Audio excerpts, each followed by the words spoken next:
We just concluded the two-thirds of our talk, and it's a fourth time. It's a pleasure to have here Assistant Secretary Phil Gordon.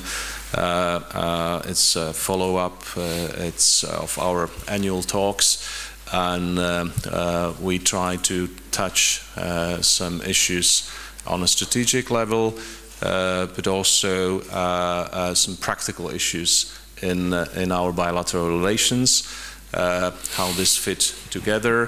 The first part is basically about it's closest to our portfolios. It's about security issues. The second is about economy, research and development, and we are going to touch some issues of cooperation in the third pillar of our cooperation, which is about democracy, values, third sector cooperation, and so on and so forth.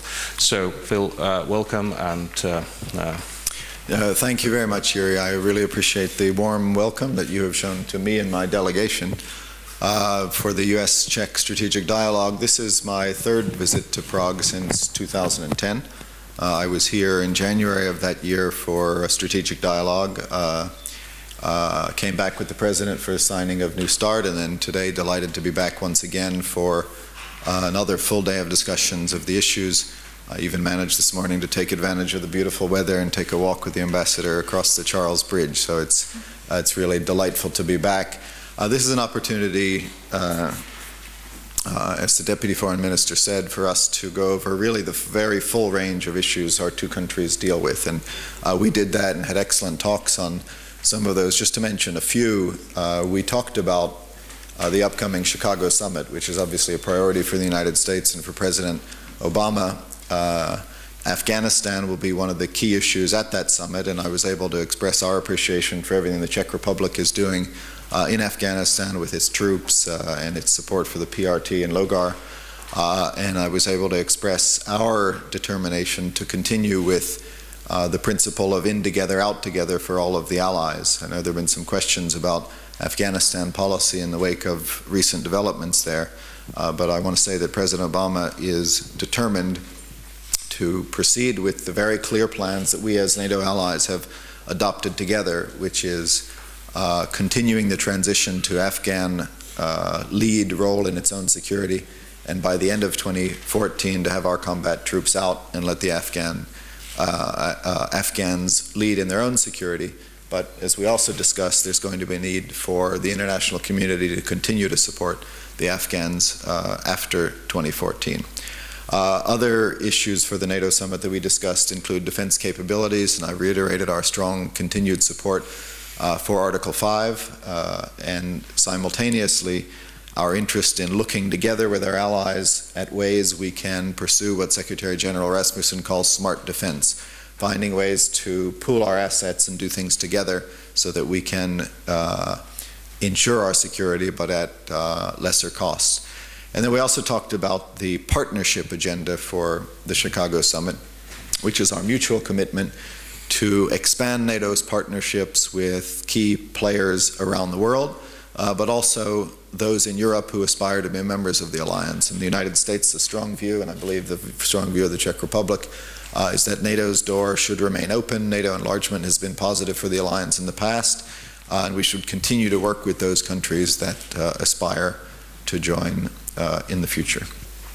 We talked about some global challenges as well, including Syria, which is something our ministers and our governments are very much focused on as we speak in the run-up to the Friends of Syria meeting in Istanbul this week, and our determination to continue to put the pressure on the regime in Syria to ensure a transition and provide for humanitarian access, and the regional challenge in Iran, which again is one of the United States, as President Obama's top foreign policy priority, and our determination to pursue the two tracks of pressure, but also diplomacy. And again, comparing notes on that issue, I think the United States and the Czech Republic are very much on the same page.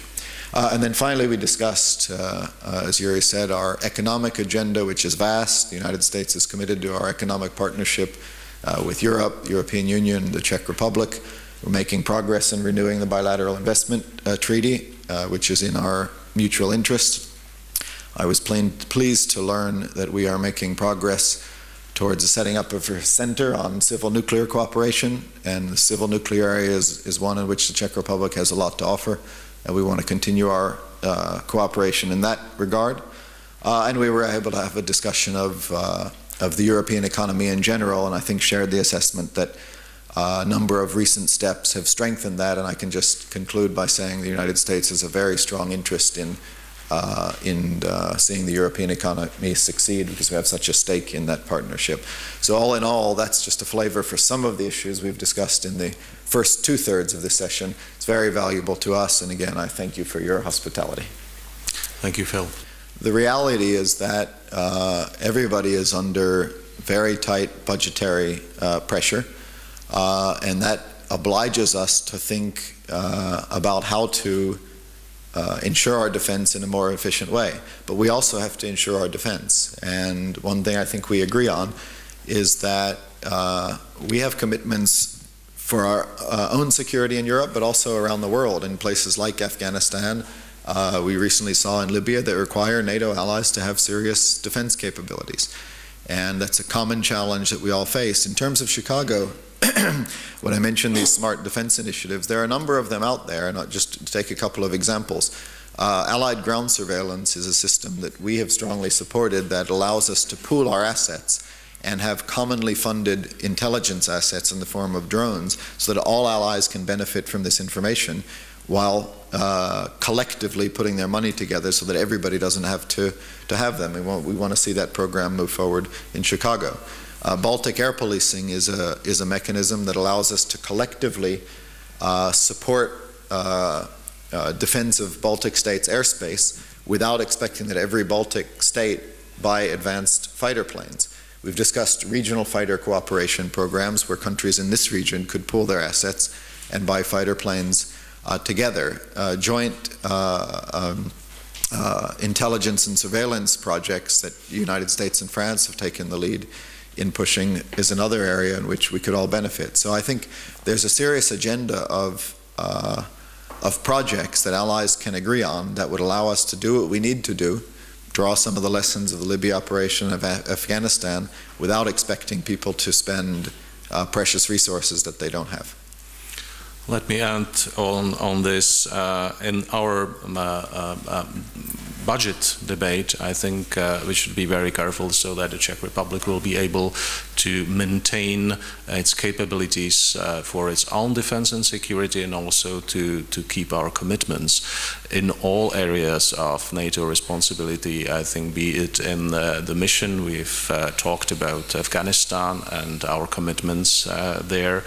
Our continuing commitment there, although it's transforming into new forms, and this will be debated soon in coming weeks here.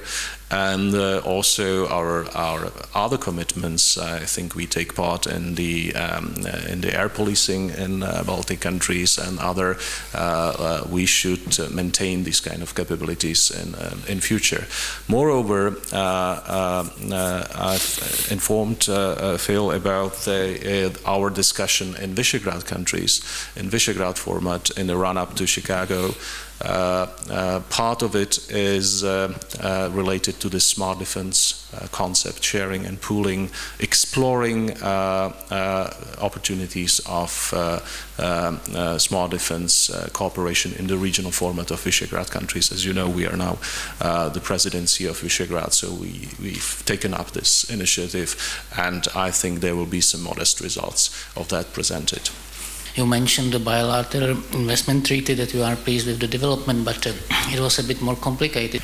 If it were easy to negotiate or renegotiate such a treaty, it would have been done a long time ago. We never underestimated the challenges that we would face in doing so, but this was an issue that was important for our partners. They brought it to our attention. When your foreign minister was in Washington, he discussed it with Secretary Clinton, and she agreed, yes, it's important to update it and get it right to the mutual satisfaction of both sides, because we both need, in this economic climate, an investment climate that promotes transparent and expanding investment. So I'm not surprised or worried that it is taking some time to do it. I can only reiterate our determination to do it to the mutual satisfaction of the two sides. Let me add on that. If we would have wanted to quit unilaterally, we would have done it earlier, and we wouldn't ask to talk, to start talks. We appreciate that there is a mutual effort to come to some negotiated outcome, and the result of the recent round was that we will wait until the end of May to have some more results on that.